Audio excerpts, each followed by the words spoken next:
So it's about 3 o'clock in the afternoon. It's actually 2:44 right now. My panels are putting out about 5 amps.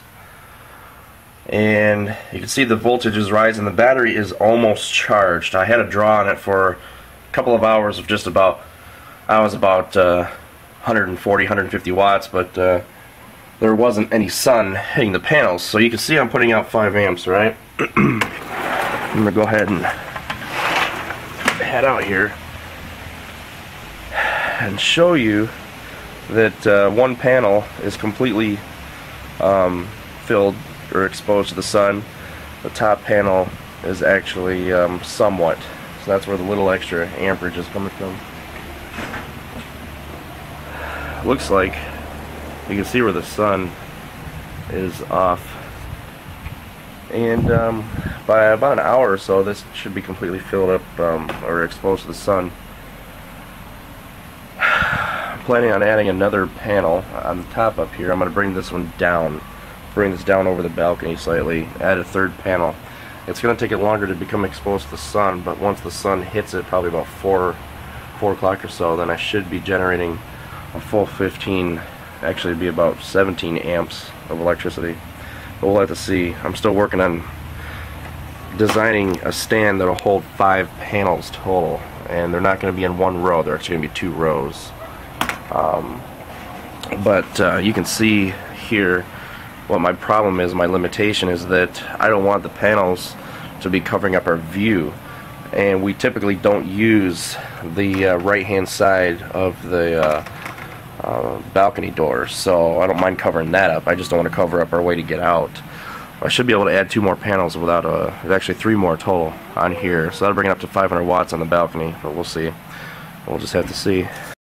Okay, so I'm going to go ahead and switch over. We're actually going to be heading to the mall. Probably be gone about, I don't know, 2.5 to 3 hours.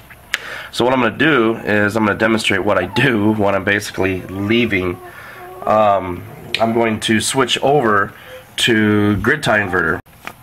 The battery's charged. I've got 5+ amps going into it now. There's going to be almost 11 amps going into it here in probably about an hour. So while I'm gone, there's no point in having the battery just float charge off that much amperage. So there's little point in actually having 5 amps going straight to my battery. That's kind of ridiculous. So what I usually do is I wait. It just went into divert. You can see there's no energy on the circuit. The circuit's completely broke. So I usually wait until it goes into divert. I don't like to interrupt it while it's actually charging. So you can see it's in divert. So what I do is switch over to off. Okay. So the charge controller is not aware that there's no electricity just because it's in divert, but now I'm going to go ahead and switch over to 2.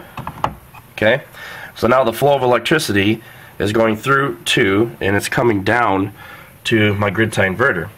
So now when I turn on my grid tie inverter,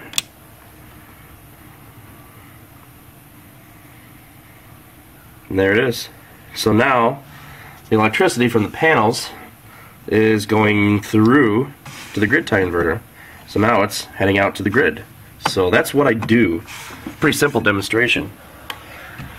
And the charge controller just went out of divert, but there's nothing going through into the charge controller. It's essentially, as far as the charge controller is concerned, it's dark outside. So, and you can see the voltage, it's going to slowly fall off for probably about the next hour and a half until it gets to about 13 and some change, maybe about 13.15, 13.16. So it's going to fall off simply because it's not being float charged anymore. Now I typically don't, as soon as it hits divert for the first time, I don't cut it off or anything else like that. I let it cycle for a little while and then I drop it off.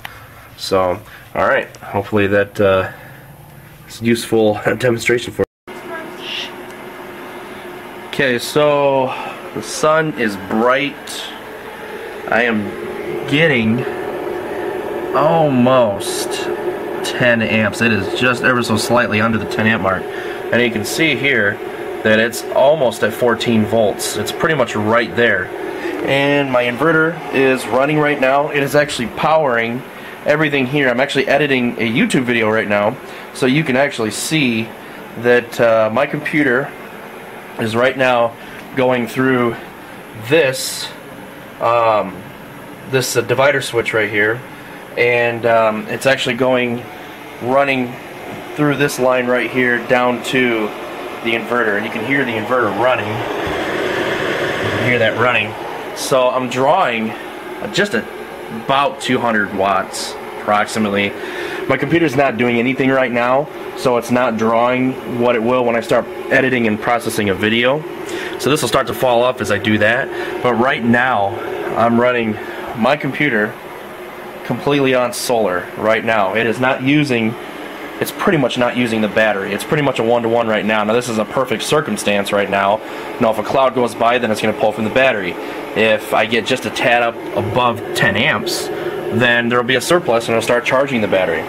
So this is a good demonstration to show you of why I basically stay off the grid.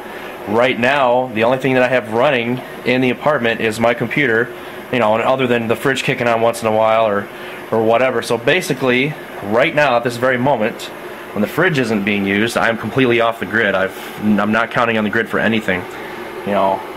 So that's my daily routine. If there's enough sun there, I'll run everything that I can on the solar and even dip in a little bit into the battery, and then before the sun goes down, I'll drop it off and let the battery charge back up before the sun goes down, and in the morning, which it usually does, and that counts as a cycle. So pretty cool. Hopefully that's a fair enough demonstration. It is ever so slightly below that 10 mark, but so anyway.